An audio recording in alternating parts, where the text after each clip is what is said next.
Caldwell, a leader with Kansas City Tenants in Action.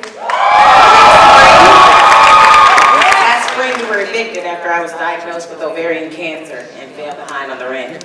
I'm angry that we live in the wealthiest nation in history, and people like me and Linda are forced to choose between our meds and paying the rent, putting food on the table, or keeping our homes. Incrementalism is dead. I need a homes guarantee.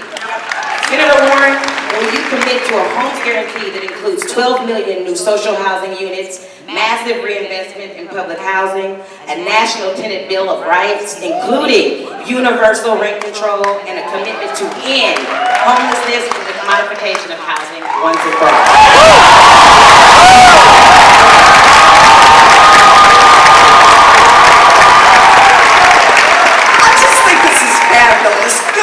I am so glad you're in this fight. So let's talk about housing, because I got a housing plan that I want a chance to talk about, and I know I have to watch my time here. So let me start. I've got a housing plan that starts out with 3.2 million new housing units in America, and they're all paid for. So I got a way to do this. Okay, that's what the plan starts with. This is housing for working families, for the working poor, for the poor, for the homeless, for seniors who want to age in place, for people with disabilities. It is to expand our housing supply in America. It's for urban areas, it's for rural areas, it's for small towns and big cities, because we need more housing in America. That's part one. We also need to address head-on how housing policy has expanded a racial wealth gap in America. And I've got a plan that addresses it head on. So here's how it works. For generations, home ownership has been the #1 way that middle class and working families have built up wealth.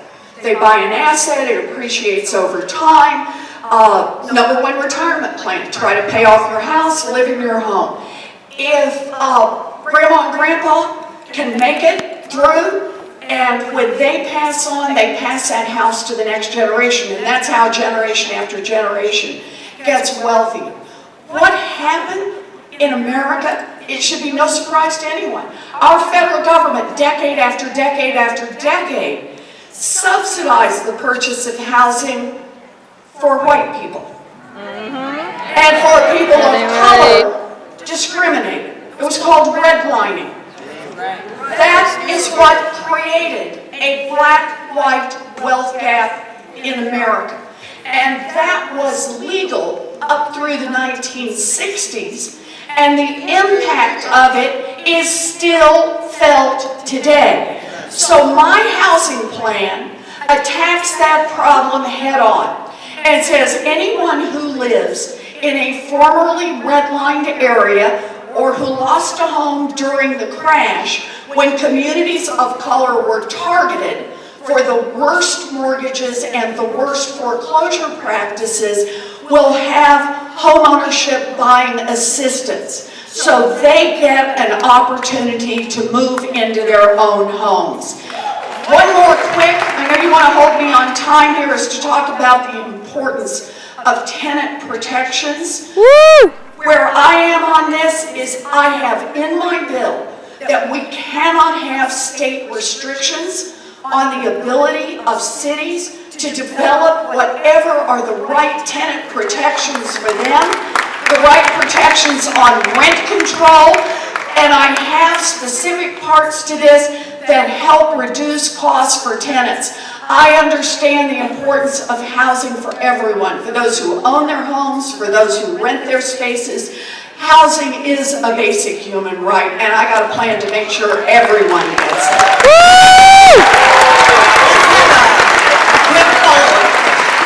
Thank you, Senator. I want to get really clear. The reason we need 12 million units of social housing is that there are nearly 12 million people who are currently extremely cost burdened, spending over 50% of their income on rent. We know it's going to cost at least $150 billion to reinvest in all existing public housing units. And I can't live within the whims of private landlords anymore. I need universal rent control. guaranteed until you commit to these big numbers and ideas. Are you ready to do that? So I've got the money to start us on public housing, on making sure that we've got social housing for everyone. And I've got it paid for. A way to put money in.